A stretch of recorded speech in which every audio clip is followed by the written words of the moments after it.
Oi pessoal, tudo bem com vocês? Estamos aqui mais uma vez reunidos para conversarmos sobre essa série de 22 lives acerca da nutrição e saúde do idoso. Já abordamos alguns temas bem importantes e hoje nós temos um tema que vai ser muito interessante para vocês que têm um idoso em casa e que muitas vezes têm a dificuldade de se alimentar e que ele vai precisar de uma via alternativa. E daqui a pouco eu vou explicar o que significa tudo isso. Mas antes eu quero convidar vocês a me seguirem nos canais sociais, no Instagram, no Facebook, no YouTube, para que vocês deixem lá seus comentários, sugestões, perguntas no canal Profissão Nutrir. Vai ser uma alegria ter vocês comigo para que a gente possa interagir sobre esses temas que estamos conversando e todos os outros que vão vir a seguir.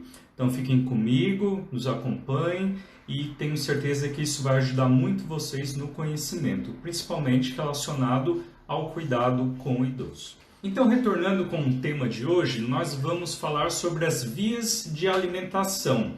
Via oral, via enteral e via parenteral. Creio que muitos de vocês nunca ouviram falar nessas outras vias, mas isso é algo muito comum, né? No dia a dia, na minha prática, por exemplo, onde eu trabalho com pessoas acamadas, na maior parte deles idosos, a gente acaba trabalhando praticamente com todas essas vias e que muitas vezes são desconhecidas pela população em geral. E vocês vão ver que muitos idosos, não só idosos, pessoas de qualquer idade, mas principalmente os idosos, muitas vezes vão precisar dessas vias, né, em casos clínicos específicos, mas caso necessitem, a gente tem toda uma forma de explicar, de dar o suporte para que vocês não fiquem desassistidos. E o meu objetivo hoje é mostrar para vocês todas essas vias, como elas funcionam, e caso em algum momento da vida vocês necessitem utilizar uma dessas vias para o seu familiar, para o idoso que você conhece, não vai ser algo tão novo, tão assustador, porque vocês já terão um conhecimento prévio acerca do que é isso. Então vamos retornar. Nós temos uma via de alimentação que é natural, né? Inerente a nós, a nossa natureza, que é a gente colocar o alimento na boca, esse alimento ali ser digerido, ser processado, os nutrientes serem absorvidos e depois eliminarmos os dejetos daquilo que a gente não utilizou pelas fezes. Então é a via natural, se alimenta, processa, digere, absorva e elimina. E nós vimos em alguns vídeos aí anteriores a importância de cada órgão e de cada estrutura do nosso corpo. Cada órgão, cada uma dessas estruturas tem uma função muito importante no processo de digestão e metabolismo aí dos alimentos. E se um desses órgãos acaba ficando prejudicado por algum problema de saúde, alguma disfunção, todo o processo de digestão ele vai ser alterado, a questão do aproveitamento dos nutrientes ele vai ser alterado e todo o nosso metabolismo e estado nutricional vai sofrer algum prejuízo. Então é importante que todos os nossos órgãos e sistemas estejam trabalhando em harmonia para que a gente possa aproveitar melhor esses alimentos e dessa forma a gente ter mais saúde, mais qualidade de vida.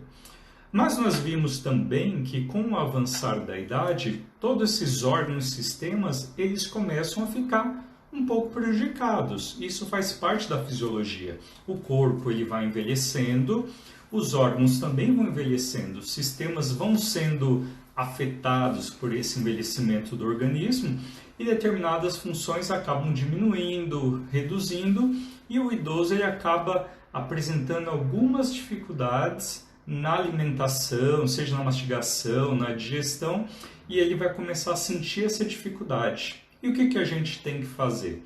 A gente tem que identificar essas dificuldades e ver, enquanto profissional de saúde, enquanto nutricionista, quais adaptações são necessárias realizar nesses alimentos para que o idoso continue se alimentando bem e para que o cuidador, o familiar, consiga preparar os alimentos de uma forma adequada para esse idoso, para que ele não tenha nenhum prejuízo nutricional, questão de deficiência de nutrientes, questão de perda de peso.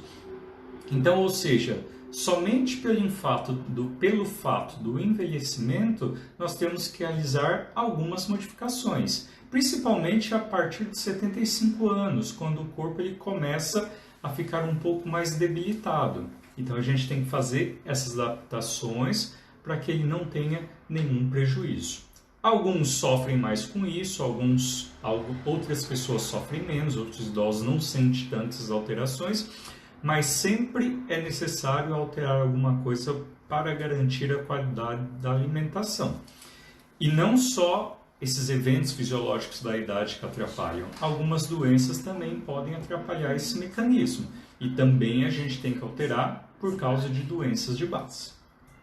Levando em conta que é necessário a gente adequar as refeições do idoso que está por via oral, é muito interessante a gente observar o hábito atual dele, o que ele tem consumido, quais são as suas queixas, que dificuldade ele está apresentando nesse ato de se alimentar, para que uma vez identificado, a gente consiga fazer as alterações necessárias e bem alimentá-lo.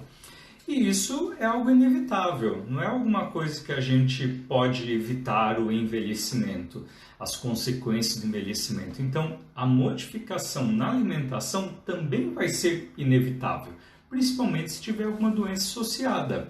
E o que eu tenho percebido é que os idosos eles têm muita resistência nesse sentido.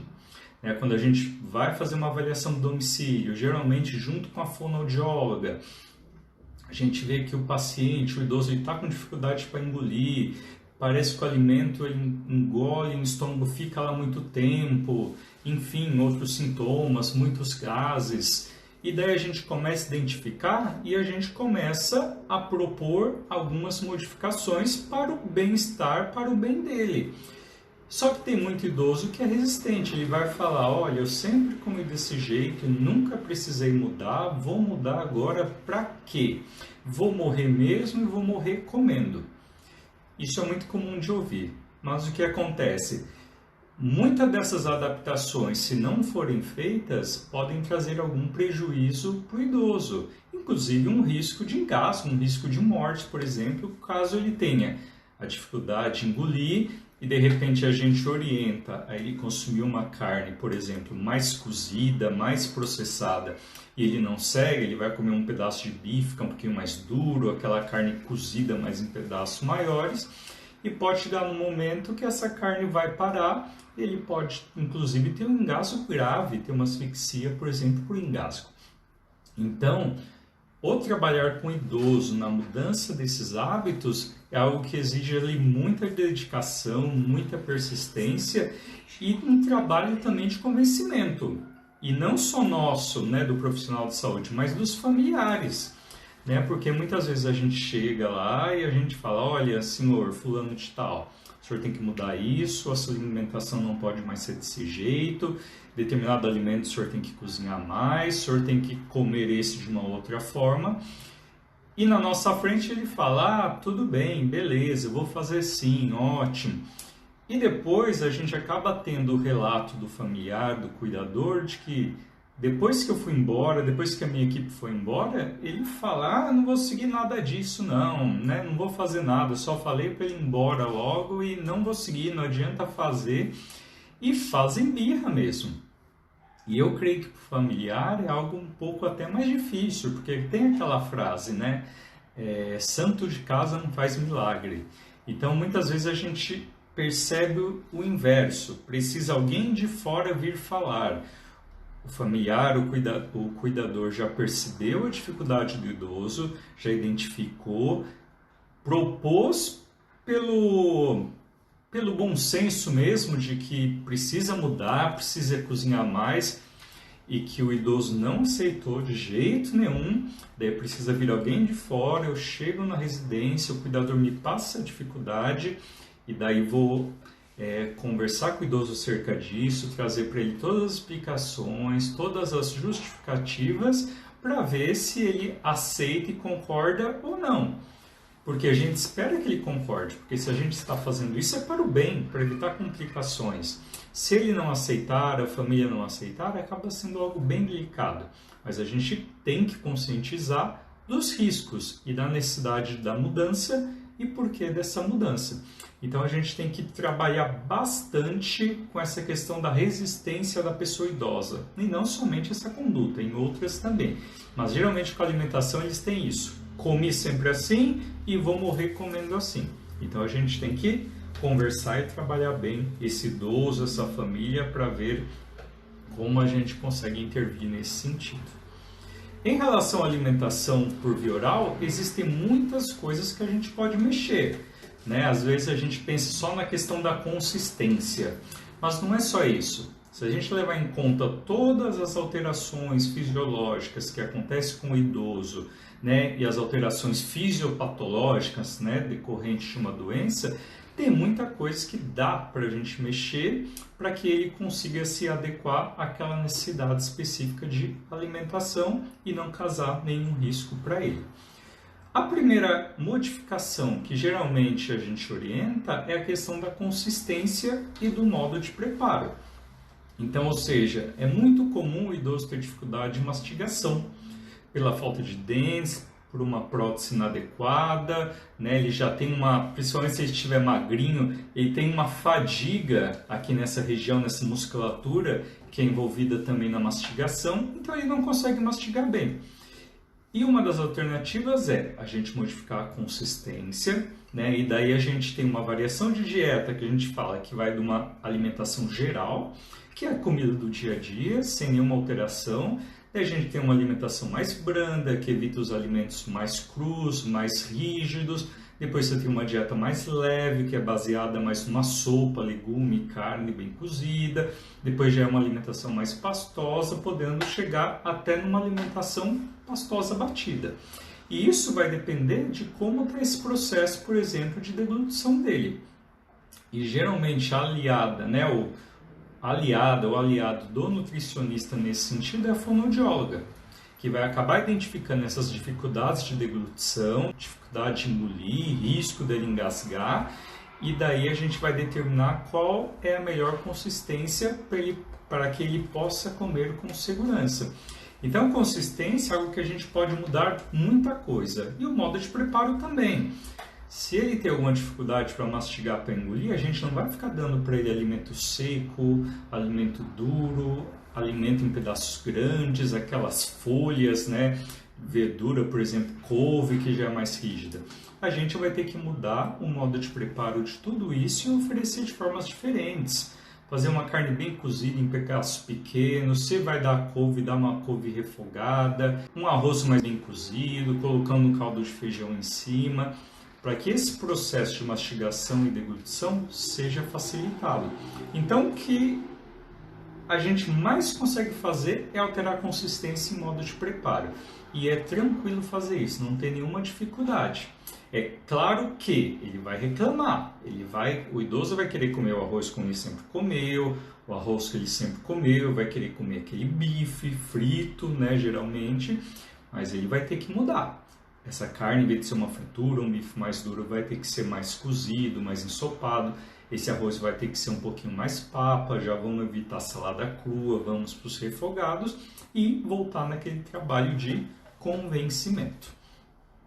Outra coisa também que interfere é que a gente chama de fracionamento, ou seja, o idoso já está com uma dificuldade de se alimentar, ele não está comendo tanto, está com falta de apetite, né? Então ele já não consegue mais comer naquela refeição o que ele comia antes. E o familiar mesmo consegue perceber, fala, nossa, agora no almoço você comia mais, por que você está comendo menos? Ah, eu não estou com apetite, não consigo comer mais nessa quantidade. E se ele manter a mesma quantidade de refeições no decorrer do dia, nesse padrão, comendo menos, ele vai começar a perder peso. E não tem justamente como a gente forçar naquela refeição, porque é aquilo que ele aguenta. Passou o apetite, muitos relatam enjoo, acabou, não tem como forçar. Então, uma estratégia que a gente utiliza é o quê? A gente fracionar mais, ofertar para ele mais refeições e pequenas quantidades em cada refeição, fazendo com que a soma de tudo isso seja o suficiente para manter e suprir as suas necessidades nutricionais. Eu conheço muitos idosos aí que eles fazem só 3 refeições ao dia, o café da manhã, o almoço e o jantar, entre aspas, porque esse jantar é um café com leite. Então, ou seja, ele já tem uma deficiência de alimentos e de nutrientes e já começa a comer menos, então isso é bem delicado. Então a gente tem que conversar com o idoso para que a gente acrescente mais uma, duas refeições que seja, para que mesmo ele comendo pouquinho, a gente consiga suprir as necessidades desse paciente. Outra coisa, mas não é o mais comum, é a questão da temperatura. A gente pode adequar esse alimento, né, a uma temperatura mais quente, uma temperatura mais fria. Talvez esse idoso está com uma feridinha na boca, por exemplo, a prótese está machucando, daí acaba criando aquela afta embaixo da prótese e tudo, fica mais difícil de mastigar. Então, os alimentos mais frios, por exemplo, né, nesse caso em específico, pode ajudar. O alimento mais quente tende a doer mais essas feridinhas, esses machucados, essas aftas que muitas vezes aparecem abaixo da prótese. Então, ele pode, por exemplo, adequar a temperatura. Ou, para qualquer outro caso, ele vai utilizar a temperatura que seja mais confortável para ele. Outra coisa por via oral que devemos alterar, e já conversamos, é a questão dos temperos. Né? Então, os temperos, idoso, quando se alimenta por via oral, o que acontece? Usam esses temperos industrializados a vida toda, sempre usaram. E daí, quando a gente vai na visita e propõe a mudança, a substituição ou a retirada total desses temperos, eles reclamam muito. Né? Fala, olha, começa a usar mais alho, mais cebola, mais coentro, salsinha, cebolinha, manjericão, alecrim, tantas opções aí. E ele vai falar que a comida fica sem sal, fica sem gosto, sem o temperinho dele. Né? E é o temperinho do frango, da carne, da salada, enfim. Só que se idoso ele tiver uma questão de pressão alta, a gente precisa conversar com ele também para que isso não interfira. E muitas vezes com essa mudança ele começa a comer menos, porque a comida já não está mais saborosa, já não está sentindo mais o gosto. Então a explicação do tempero aqui nesse slide, nessa live, é nesse sentido de que a retirada de temperos que ele gosta, mas que a gente está tirando por necessidade, pode interferir no consumo alimentar dele e ele ter uma redução. E daí a gente já precisa ficar atento e falar com ele que isso é um tempo até o paladar ele se acostumar com esse novo sabor, com esse novo tempero, e que depois as coisas vão ficar um pouquinho mais fáceis, a aceitação pode melhorar, mas temos que ficar atentos. Outra coisa que a gente tem que tomar cuidado também, que pode se modificar com a alimentação, é a presença de líquidos durante a refeição pela questão da boca seca. Só que aqui tem um detalhe que pode interferir na questão nutricional, ou seja, ele tem a boca seca, ele precisa ingerir algum líquido junto, talvez para ajudar, só que ele tem uma saciedade precoce. O que é isso? Ele come pouquinho e já passa fome.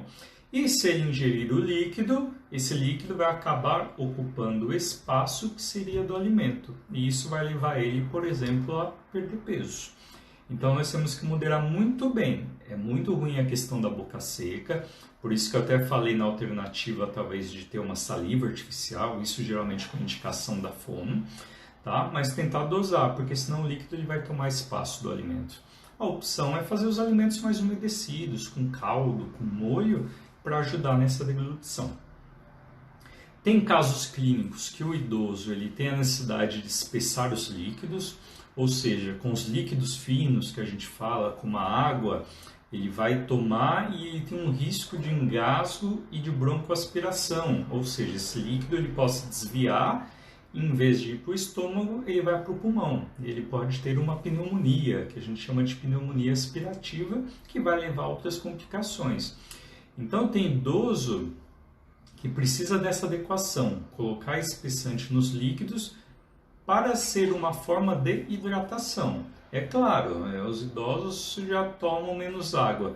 Espessante não é uma das coisas mais agradáveis, mas a questão da hidratação a gente tem que ficar bem atento em relação à alimentação por via oral, porque a gente depende dele para se alimentar. A gente vai ver que com outras vias, às vezes fica até um pouco mais fácil, mas por via oral temos que ficar atentos. E controlar, obviamente, a quantidade de água que ele toma. Mesmo espessada, tem que atingir a necessidade dele. senão a gente tem que ver uma outra forma de passar esse líquido.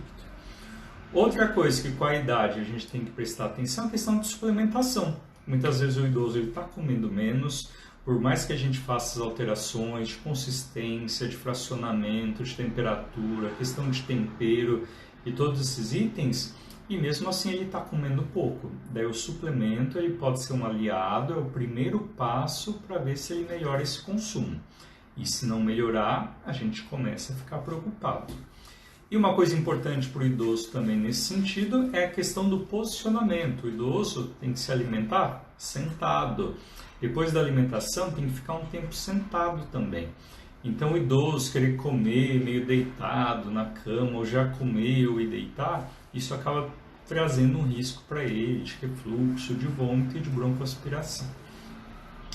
Então todos esses tópicos aqui são formas de a gente modificar a alimentação para que ele consiga comer melhor em quantidade suficiente, frente às alterações fisiológicas e de doenças que acontecem no corpo dele, por fim de garantir uma boa alimentação.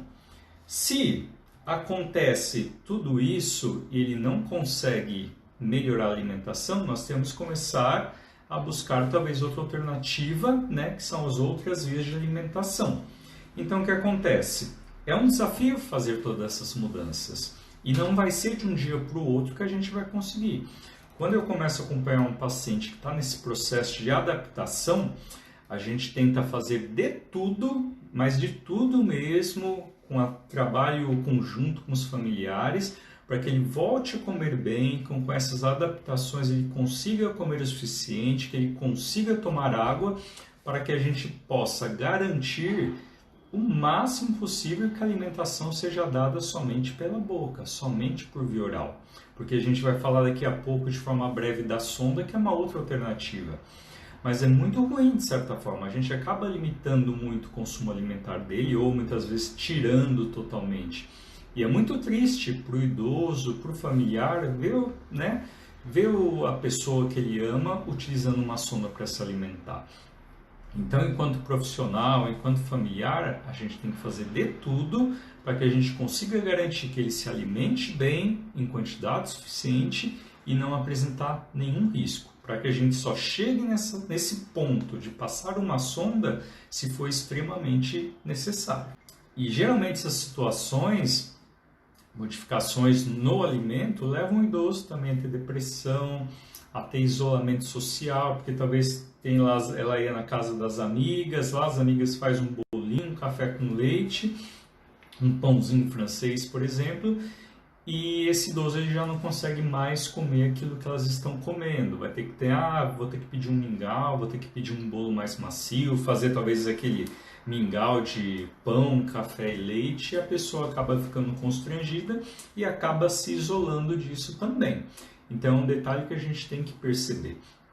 E o idoso, quando está nessa situação, é meio complicado deixar ele morar sozinho também, porque ele precisa de monitoramento, ele precisa ter alguém do lado observando quanto que ele está comendo, porque muitas vezes ali na rotina dele ele não percebe que diminuiu, porque aquilo está sustentando, está satisfazendo, mas quem está do lado está percebendo que esse consumo está diminuindo, que ele está perdendo peso e que daí a gente tem que estar do lado para fazer tudo o que for preciso para ele se alimentar bem.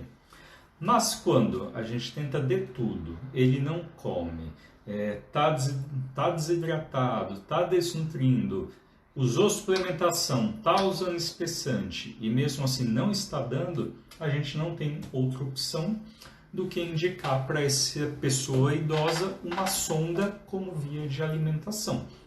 É o que eu vou falar para vocês de uma forma bem breve, porque é um tema mais complexo, é um tema mais técnico e que a gente pode abordar em outro momento, principalmente para aqueles que têm um caso desse na família. Mas eu acho interessante todos terem um mínimo de conhecimento do que se trata uma sonda, para que ela é utilizada. Então, quando a via oral ela não é mais possível ou não está sendo suficiente para alimentar e hidratar bem o idoso, e muitas vezes a própria dificuldade de tomar os medicamentos, nós indicamos a via sonda nasointeral. Então, ou seja, é uma sonda que se coloca no nariz e que ela vai até o estômago, algumas vezes ela acaba migrando, né, andando até o intestino, e é lá que ela fica. E a gente vai passar a alimentação através dessa sonda. Então a gente vai garantir a hidratação, a nutrição e os medicamentos através dessa sonda. E quando esse paciente tem um uso de uma sonda por período mais prolongado, a gente pode indicar, por exemplo, uma gastrostomia. O que é isso? É uma sonda que vai diretamente no estômago. Porque, querendo ou não, a presença da sonda no nariz, ela acaba gerando um incômodo, né? Uma questão estética também, principalmente se é um paciente que anda, tudo, porque a sonda não é algo para quem está acamado, para quem está muito debilitado. Muitas vezes se tem a cultura, né, de que, nossa, está com a sonda, não tem mais jeito. Nada disso. A sonda é uma estratégia de alimentação, que pode ser temporária ou definitiva.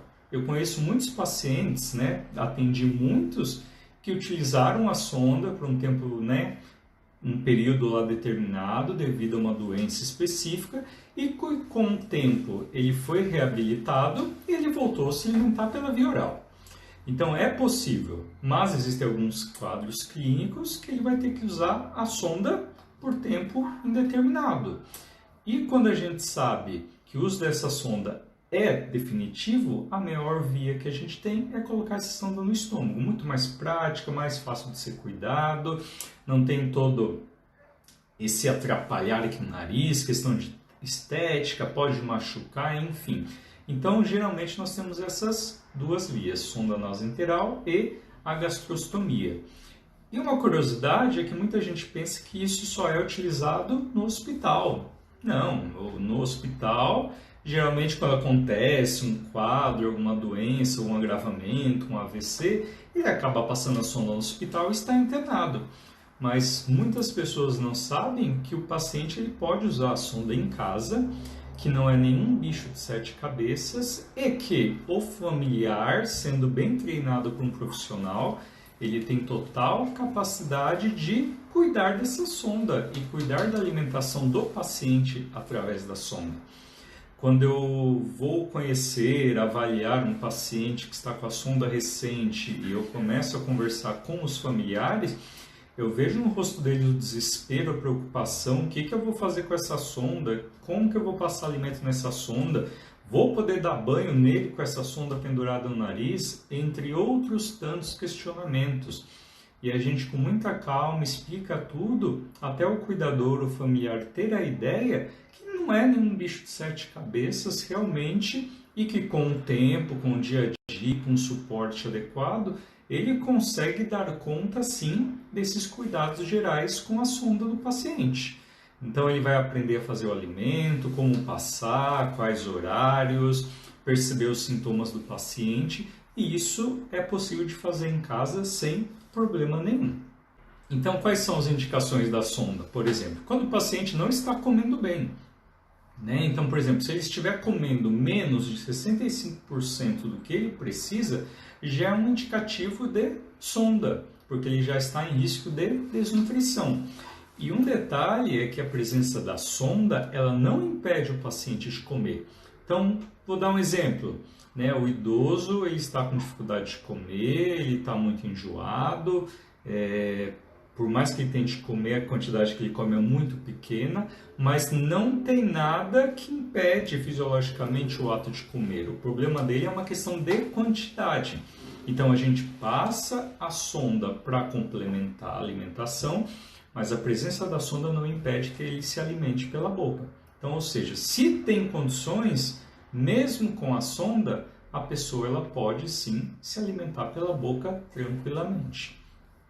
Outra indicação da sonda é quando o paciente não está tomando água o suficiente. Então, ou seja, eu tenho pacientes em alguns quadros clínicos lá específicos que ele come bem, mas ele não ingere água em quantidade suficiente. A ingestão hídrica está muito baixa. E só o fato dele não tomar água, essa ingestão estar muito baixa, ele já tem indicação da sonda para a hidratação apenas. Então, não é só para alimentação. Se a hidratação ali está um pouco prejudicada, a sonda pode ser uma alternativa de hidratação para esse paciente. Tá? E outra coisa que pode indicar, né, ter essa indicação são as doenças em geral. Então, por exemplo, o paciente teve um AVC, é um paciente que tem uma doença de Alzheimer, ele tem um Parkinson avançado, onde o ato de engolir ele já vai sendo prejudicado. Né? A questão do AVC, dependendo de onde foi a lesão, a deglutição é prejudicada, então ela não consegue comer absolutamente nada. Muitas vezes a presença de um tumor na boca, no esôfago, no estômago, acaba atrapalhando a ingestão alimentar e daí a sonda ela vai servir como alternativa. Algumas doenças neurológicas, né? Você tem o fator de dificuldade, né, de aceitação e muitas vezes até a própria inconsciência, né? Então o paciente ele não reage, ele não interage e consequentemente ele não consegue comer por conta própria e nem com a ajuda de terceiros. Então a sonda ela acaba sendo a via de alimentação exclusiva para esses pacientes. Então a indicação é: está comendo pouco, está tomando pouca água ou tem alguma doença de base que gera essa dificuldade de engolir, de mastigar, de digerir, ou um quadro de inconsciência devido a alguma coisa que aconteceu com ele. Tá? E conforme eu falei, pode ser provisória ou definitiva. E dependendo do caso, né, como eu falei, que já presenciei muitos pacientes que tiram a sonda, doença de Alzheimer, Parkinson, as escleroses múltipla, lateral amiotrófica, são doenças progressivas. Então, muitas vezes esse paciente, ele coloca a sonda e a gente sabe que vai ser para sempre. Por quê? São doenças que progridem e não param. Então, ou seja, a sonda ela acaba sendo definitiva e quem sabe nesse sentido, a gastrostomia acaba sendo a melhor opção. Agora, por exemplo, um AVC. O paciente teve um AVC, ele está lá com a parte do corpo lá debilitada, a parte direita ou esquerda, dificuldade de movimentação, e ele teve, de certa forma, afetada a deglutição e foi passado uma sonda. Só que, com a reabilitação, né, fisioterapia, fonoaudiologia, dependendo da gravidade da lesão, ele pode se recuperando. O cérebro ele vai se reajustando e ele vai recuperando a capacidade de desempenhar essas funções. Então ele pode voltar a andar e a deglutição ela pode ir voltando, mas não é algo que o paciente vai tirar de uma vez a sonda. Isso é algo gradativo. Então, juntamente com a fono, a gente avalia que o paciente não está com tanto risco mais de mastigar, de engolir, enfim, a gente libera uma refeição. Então ele estava 5 vezes pela sonda, ele vai passar 4 e uma alimentação pela boca. E a gente vai fazendo esse desmame gradativamente, também controlando a consistência, porque ele não vai começar comendo arroz e feijão. Vai ser algo mais pastoso, depois algo mais brando, um pedacinho maior, até a gente ter a certeza que ele está comendo o suficiente, se hidratando adequadamente, e daí a gente vai tirar totalmente a sonda. Então a gente só tira a sonda quando a gente tem segurança que ele está comendo bem. Tá? Então o que acontece? A presença da sonda ele vai garantir que ele vai se alimentar bem, que ele vai se hidratar bem e que ele vai receber os medicamentos tudo de forma regulada, nos seus horários regulados, conforme a prescrição. E para terminar essa parte da dieta pela sonda, que a gente tem uma outra via, só por nível de curiosidade, a gente tem 2 tipos de dieta. A gente tem aquelas dietas prontas que fornecem no hospital, nas clínicas, então é uma dieta que vem na embalagem e que ela é administrada, né? E que o cuidador, o familiar, também pode ter na residência, só que ele tem uma questão de custo, é uma dieta cara. Então, dependendo da doença do paciente, é uma dieta que pode variar de R$15 até R$80, por exemplo. Então, existe essa possibilidade no domicílio, mas para ser adquirida, ela tem um custo elevado. O que acontece? Aqui no estado de São Paulo, o estado, a Secretaria Estadual de Saúde, ele tem um programa de fornecimento de dieta. Então, ou seja, mediante um pedido médico do nutricionista, um preenchimento de um formulário, a gente envia esse pedido e o paciente possivelmente vai ser contemplado. E cada município, cada estado deve ter algum procedimento referente a isso. Então, os pacientes que eu cuido, praticamente a grande maioria consegue esse benefício. Mas, enquanto esse benefício não chega, o paciente acaba sendo alimentado com a dieta caseira. Desculpa. Que é nada além do que uma alimentação feita em casa. Então vai fazer uma sopa batida, um mingau, uma vitamina, que é totalmente possível passar pela sonda. Então, bem orientado, o cuidador consegue fazer bem, passar pela sonda e o paciente vai ser bem nutrido e bem hidratado com isso. Tá? Então, resumindo essa parte, a sonda é indicada quando por algum motivo o paciente não consegue se alimentar por via oral ou não consegue se alimentar em quantidade suficiente, independente da causa. Tá? Então aqui a questão da sonda nasointeral ou a gastrostomia, que é direto no estômago. E a outra via que não é tão comum, né, e é mais vista aí, né, nos hospitais, é uma via que a gente chama de via parenteral. Ou seja, é uma solução de nutrientes que ela é colocada para o paciente diretamente na corrente sanguínea. E quando isso é indicado? Quando por algum motivo o sistema gastrointestinal do paciente não está funcionando. Então, se não está funcionando, eu não posso colocar nenhum alimento dentro do meu trato gastrointestinal que não vai funcionar, não vai fazer bem. Esse alimento ele vai ficar parado lá dentro e vai gerar muitos malefícios. Então, quando por algum motivo não está funcionando da boca até os intestinos, a sonda, a alimentação por via oral, ela deve ser totalmente descartada e a gente vai utilizar essa solução que vai direto na veia para a circulação do paciente. Tá? Então, quais são as causas que podem levar à utilização da via parenteral? Tumor grave, obstrução intestinal de qualquer outro órgão, vômitos e diarreias persistentes, que são situações em que o alimento ele não consegue seguir o seu trânsito ou não está acontecendo absorção nenhuma. Então, para que esse paciente não chegue até a morrer por causa disso, pela falta de água e de nutrientes, a via parenteral ela é a mais utilizada em nível hospitalar. Existem alguns casos aí que a administração parenteral ela é feita em casa, mas geralmente são pacientes que têm um home care, têm um cuidado mais especializado, talvez de um convênio, mas geralmente isso é um cuidado feito em âmbito hospitalar, por ser algo bem delicado, ter maior risco de infecção, né, já que você está pegando uma veia central, enfim. Fora a questão do custo, né? Às vezes uma bolsa de 1 litro, né, dessa solução ela pode chegar a 400, 500 reais, 1 litro, né? Então é algo que deve ser fornecido pelo hospital de alguma maneira e os familiares conseguir isso. E que também pode ser algo transitório. Então o paciente ele pode ficar com essa via por um tempo até ser resolvido essa questão que impede a alimentação pela boca e daí a gente consegue já fazer esse desmame da parenteral, a gente vai passando para a sonda ou diretamente pela boca depois. Mas é uma das alternativas, mas é a última alternativa, quando já não tem mais nenhum jeito de utilizar a via de alimentação normal, seja pela boca ou seja através de uma sonda. Vou verificar aqui, acho que chegaram algumas perguntas e daí a gente vai tentar responder elas para vocês. Tá? Mas até aqui espero que tenha ajudado e se vocês lidarem em qualquer momento com alguém que tem sonda, seja familiar, seja um amigo, um idoso que vocês conhecem, não se assustem, né? Não tenham isso como algo definitivo, algo que é porque está no fim da vida, é algo que é irremediável. Não, pode ser algo temporário, pode ser algo por bem, né? E por mais que talvez não haverá possibilidade de retirada, é algo para o bem.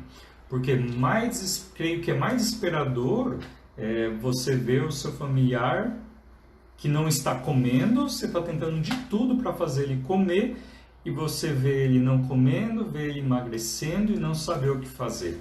Por mais que é ruim ver esse familiar com uma sonda ou no nariz ou no estômago que seja, você sabe que minimamente está garantido alimentação, hidratação e medicação. E o resto a gente vai dando um jeito, vai cuidando. O que fazer quando a sonda entupir? Isso é um cuidado que a gente tem que ter no manejo da sonda para justamente evitar que ela entupa. Porque sem entupir, na maioria das vezes, não tem solução. A gente tem que levar esse paciente para um serviço médico para realizar a troca. Eu sempre faço a seguinte analogia. Quando a gente se alimenta pela boca, a gente precisa escovar os dentes para evitar o acúmulo de alimento, evitar bactéria e causar todos os malefícios que a gente conhece. Quando o paciente ele se alimenta pela sonda, a gente terminou de passar um alimento, o que acontece? A gente precisa lavar a sonda, a gente precisa escovar essa via de alimentação. E como que a gente faz isso? A gente precisa pegar uma seringa, enchê-la de água, encaixar essa seringa na sonda e você fazer um jato de água nessa sonda para que você empurre esse restante de alimento que sobrou nessa via lá para o estômago, para o intestino e para ser digerido, fazendo com que essa sonda ela fique limpa, não é para ficar resíduo alimentar nenhum dentro dessa sonda. Supondo que você passou um alimento e você não fez a lavagem ou fez a lavagem de forma inadequada, esse alimento dentro da sonda, principalmente se for uma sonda infantil, o calibre é pequenininho, esse alimento ele vai ressecar lá dentro e não vai passar mais nada. Você vai colocar, às vezes, só vai descobrir na próxima refeição. Colocou o equipo, né, que é aquela mangueirinha que você liga, para passar o alimento e não está indo, não está pingando. Daí você vai ver a sonda está obstruída. Dependendo do tempo que está obstruído, você pega uma seringa, você vai fazer até uma força nessa sonda do paciente e você pode até conseguir desobstruir. Mas em boa parte das vezes você não consegue. Então você tem que levar essa pessoa, esse idoso que usa a sonda para um serviço de saúde, para que essa sonda seja tirada e colocada uma nova sonda. Então tem vezes que está entupida que não tem o que fazer, é justamente trocar. Mas o mais importante que isso é a gente ter esse cuidado da lavagem. Assim como a gente escova os dentes depois de alimentar, a gente tem que fazer a lavagem da sonda para tirar ali todos os resíduos e que isso não traga nenhum prejuízo. A outra pergunta aqui: posso consumir alimentos normais enquanto estiver na dieta enteral? Vamos ver se eu entendo o sentido dessa pergunta. Me deu aqui duas ideias aqui. Se consumir alimentos normais enquanto estiver de dieta enteral. Tem aquela questão que pela sonda você pode preparar a alimentação caseira para ser passada pela sonda, que são os alimentos normais do dia a dia. Às vezes a gente coloca uma suplementação, mas os alimentos do dia a dia você também consegue passar pela sonda, que eu falei agora há pouco. A outra, talvez, possível ideia dessa pergunta aqui é se a presença da sonda permite com que eu coma pela boca ou não. Se o paciente não tiver nenhuma contraindicação a respeito do ato de se alimentar pela boca, a presença da sonda não impede ele de comer. Muitas vezes ele está com a sonda por uma falta de apetite mais grave, por alguma coisa que está tirando, né, essa vontade de comer dele, alguma dificuldade, e a gente colocou a sonda por essa segurança alimentar, mas ele ainda consegue. Então, principalmente mediante a avaliação da fono, a avaliação médica, se não tem nada que impede ele de se alimentar, não há nenhum risco, a presença da sonda não impede também dele se alimentar pela boca. Até porque o desmame que a gente faz da sonda funciona dessa forma. A gente vai aumentando a quantidade que ele come pela boca e vai tirando a da sonda, para que a gente possa tirar definitivamente quando ele estiver comendo de forma suficiente e segura. Terminalidade nos cuidados paliativos também utiliza parenteral? Pode ser uma opção, sim. Claro, a gente vai tentar até o fim da vida manter as vias naturais. Então a gente tenta levar até o máximo aonde dá a alimentação por via oral, porque o ato de se alimentar também é um prazer. A coisa que eu mais acompanhava, mais ouvia falar quando eu estava trabalhando em UTI, é aquele paciente que já está em um quadro paliativo bem avançado, é um paciente terminal, e que por mais que ele tenha restrições, geralmente o último pedido dele é que ele quer comer alguma coisa. Uma Coca-Cola, ele quer tomar um refrigerante, ele quer comer uma coxinha, ele quer comer uma esfirra. Então Então, geralmente, quando ele sabe que está chegando a hora, né, da morte, pelo quadro da doença, é um paciente consciente, geralmente ele pede algo de comer, que vai ser algo que vai dar talvez o último prazer da vida dele, que é se alimentar. Então, sendo um paciente terminal, a gente tenta segurar ao máximo essa alimentação pela boca.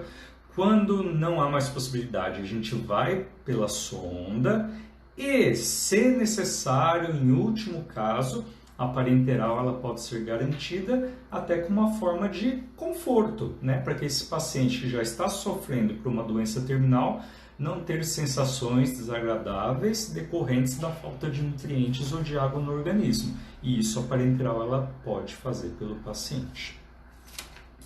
Então essas perguntas aqui foram essas 3, espero ter respondido e sanado a dúvida de vocês.